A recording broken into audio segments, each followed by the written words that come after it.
This is ridiculous. I literally try and post a description for this that I just made, and I just had an idea of how to do a digital scavenger hunt.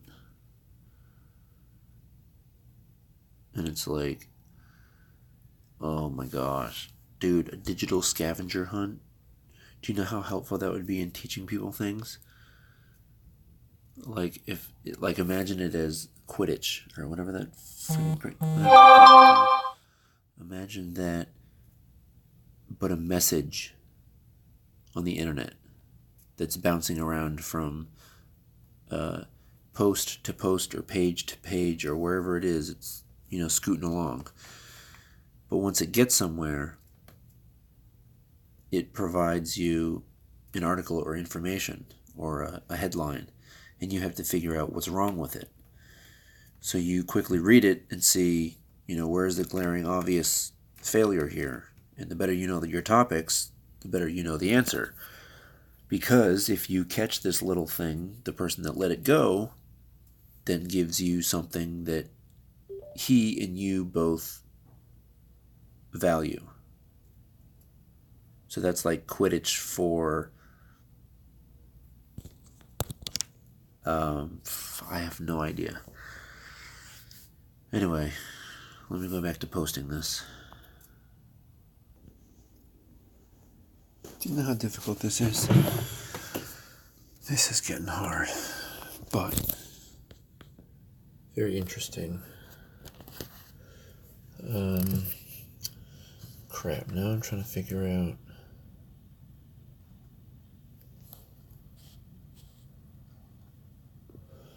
how...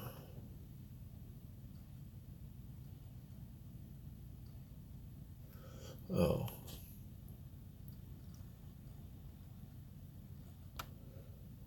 I want to try something. Whole lot of complicated shit going on here, right? Right, rapid fire round. What game are you playing right now? None. What song are you listening to right now? I Remember by T. Grizzly. The show you're watching? None. The show you're watching. Do these guys not know who they're talking to? Oy vey.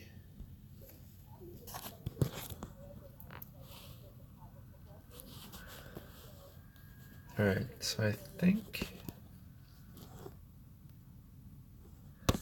this is what I might try and do. So I had this idea of trying to decentralize thought exchange, and then I got to tweeting to them, and one thing leads to another, and then I start trying to input my information into my laptop because I was doing something on my cell phone, so I needed so in doing this and tweeting on a desktop, it's much different, and it leaves me wanting more options. It seems like you could get away with using a cell phone to go on your Twitter account if you just want to, say, hey, quick hellos. But if you want to actually sit down with someone and figure out, what were they thinking then? How would you find that? You would go ask the person, hey, I want to look at your conversation ago. What is that? What digital token do you hand them in response to a message that you agree, yes, this person knows me, I can give them this video and say, here was, my thought process. Glad you're interested. Like, can we do that? Why not? How can I put something on a tweet? So here I was trying to hashtag. I was basically trying to take this thread I'm in a different direction, but knowing no one's probably ever going to be interested in hearing that, but then thinking, well, wait a minute, what if there's one person? What if one person wants to know, hey, what are the thoughts you were having? And they could ask me, and I could find this and give them my recorded thought. How about that? That's what I'm trying to figure out. So, yeah.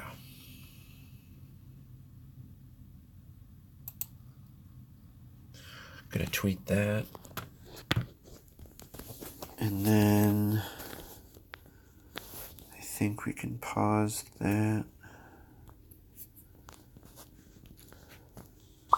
Oops, there we go. Yeah, so that's basically what I was just talking about. Alright, peace out. I'll be back. Interesting, so 8-year-old daughter learning Morse code today all by herself. So tomorrow going to build a Morse code machine. I don't know if he said Morse code or if that's what it's called, with her. So he was talking to her there. And I figured this out. That was 2 days ago. Today, and here we go. Mostly her design. I did the soldering.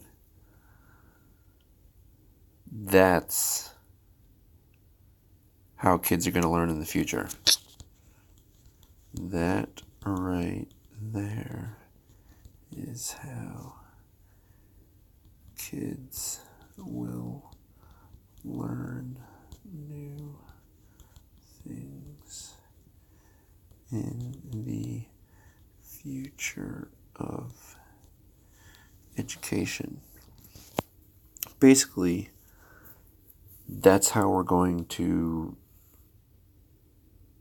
learn things. That's how we're going to approach things. That's how I can watch a 17-year-old's YouTube live stream videos for about 2 years and notice that he's actually conducting himself differently today than he did 2 years ago.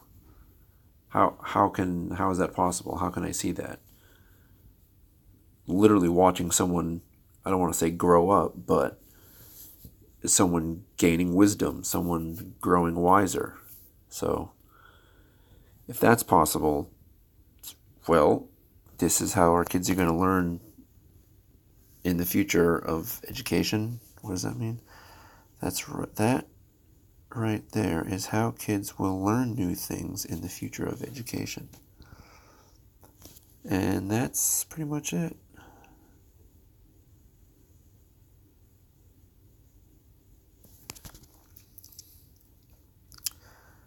We have the Internet of Information and the Internet of Value,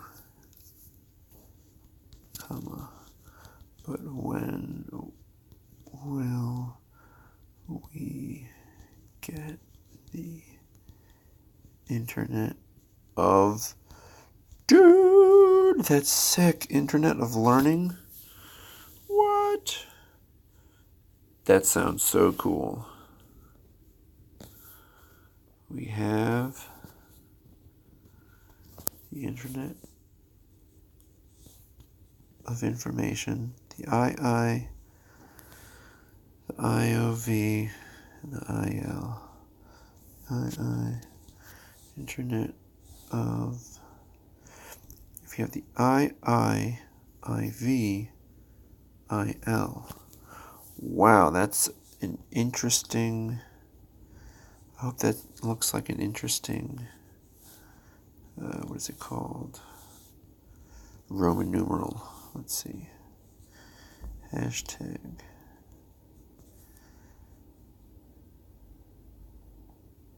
Internet of Information. Internet of Value. And Internet of Learning.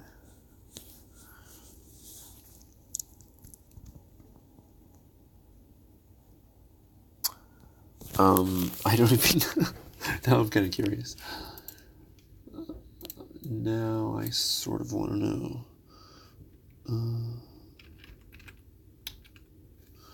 Roman numerals.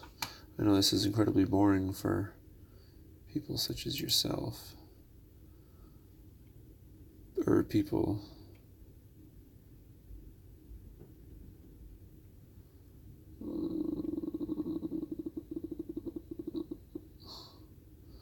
crap, how do I test this?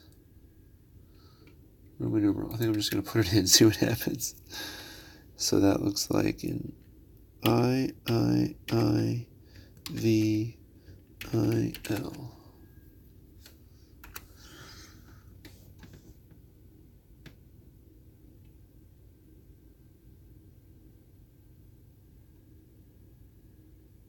Well, it is a number. Let me see images.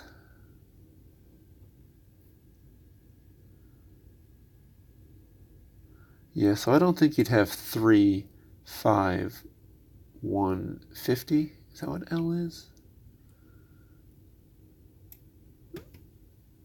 Roman numeral.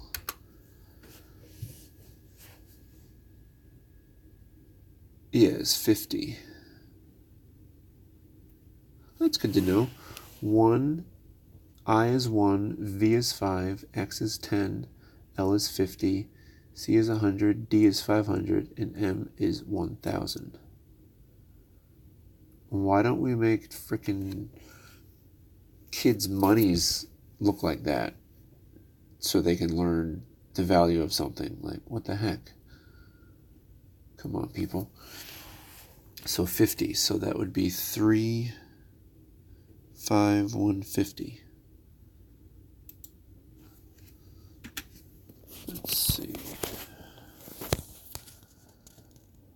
Hashtag 31550. Yeah, that's interesting. Interesting wordy. That's right. That right there is how kids will learn new things in the future of education.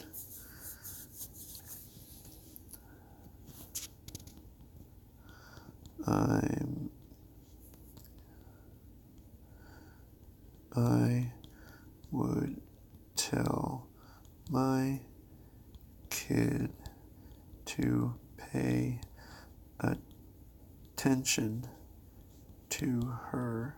I would tell my kid to pay attention to her.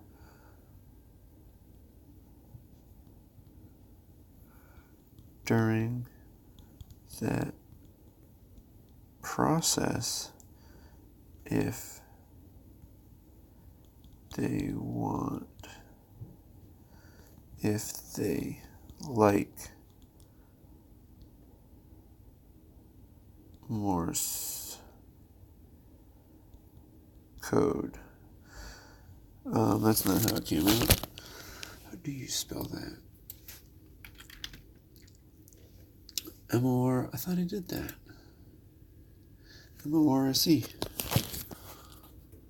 What the heck?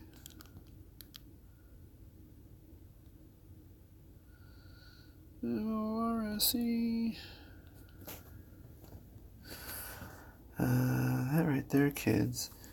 That right there is how kids will learn new things in the future of education. We have the Internet of Information and the Internet of Value. But when will we get the Internet of Learning?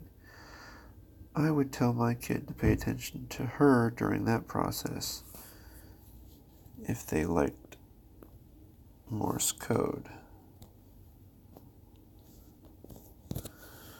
Pretty much, because that's pretty freaking awesome. Like, seriously?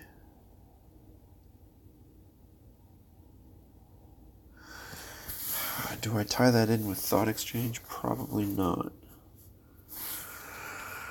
Oh, the ideas.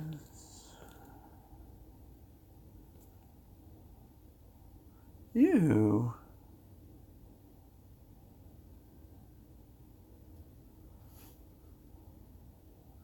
What the heck? That is an amazing idea. That's like an educational thing.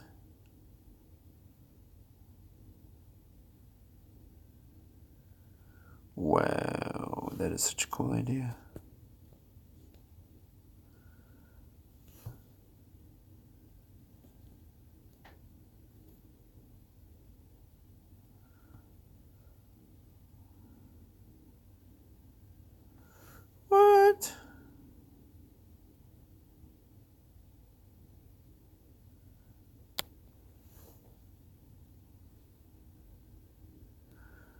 Dude, I know some things about glass, and that is not easy. Not at all. That is some cool stuff. This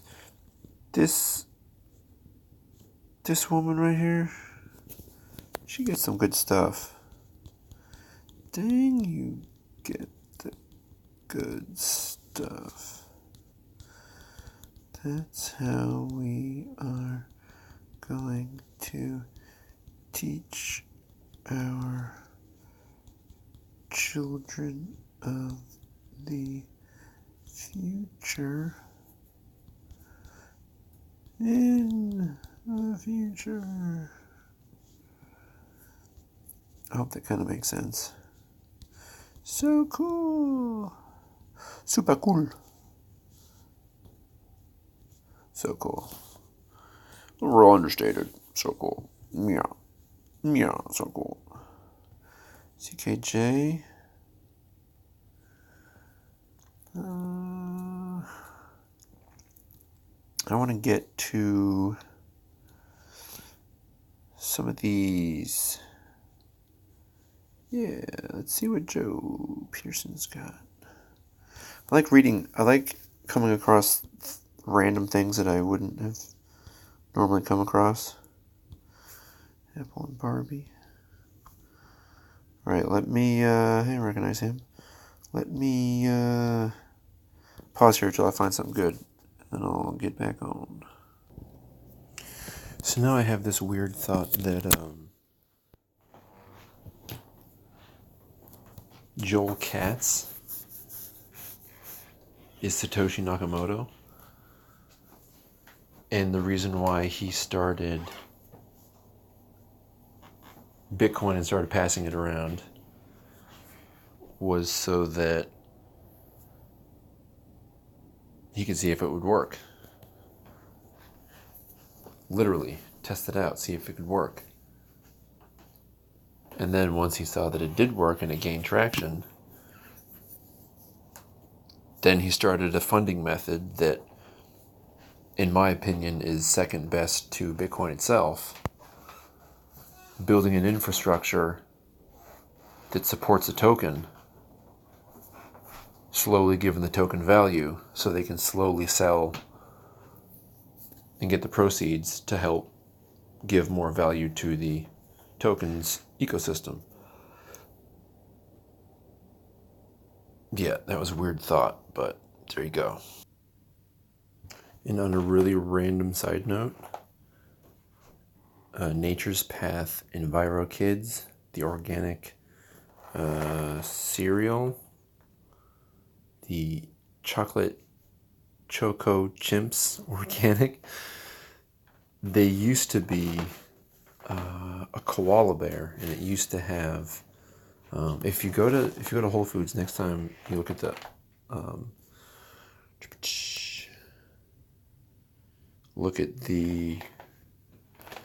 what are these called, cereal box section, look for Enviro Kids, and you'll no longer see the koala with what were they basically? They were basically chocolate Rice Krispies. I think Kellogg's came in and said, guys, you're selling chocolate Rice Krispies, which is essentially what Reese's Krispies is, so can you stop? So I'm imagining that's what happened. Anyway, random thought.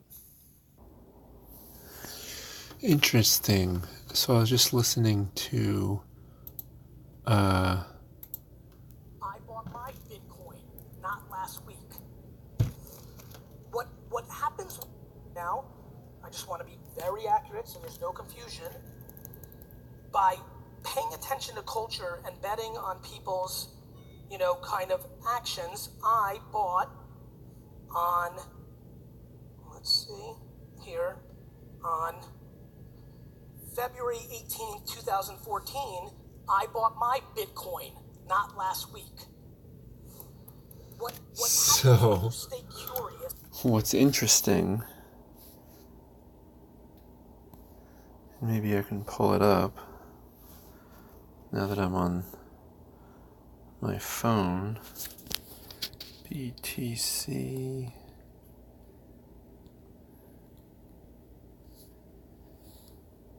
I think it's Coinbase.